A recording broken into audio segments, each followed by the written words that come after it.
భగవానుడు ఎన్నో రూపంలో విస్తరిస్తాడు, లెక్కలేని రూపంలో, లెక్కలేని అవతారాలు, పురుష అవతారాలు, మన్వంత అవతారాలు, గుణ అవతారాలు, లీలా అవతారాలు, దాని తర్వాత యుగ అవతారాలు, అసంఖ్యమైన అవతారాలు ఉన్నాయి.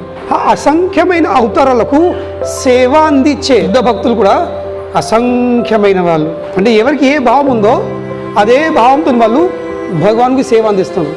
అందుకనే ఆధ్యాత్మిక జీవితం అంటే ఏంది? ఇది వెరైటీ, వైవిధ్యాలు. చాలామంది అడుగుతారు, ఒక్కడే భగవానుడు అయిపోతుంది కదా, అదే భగవానుడు ఇన్ని అవతారాలు ఎందుకు? పండర్పూర్లో ఒక స్వరూపం ఉంది, బద్రీనాథ్లో ఒక స్వరూపం ఉంది, సౌత్లో దక్షిణ స్వరూపం, ఇన్ని అవతారాలు ఎందుకు? ఒక్కడుంటే అయిపోతుంది కదా. సో ప్రతి ఒక్క భక్తుడు నేను భగవానుని ఈ విధంగా పూజించాలని భావిస్తాడు.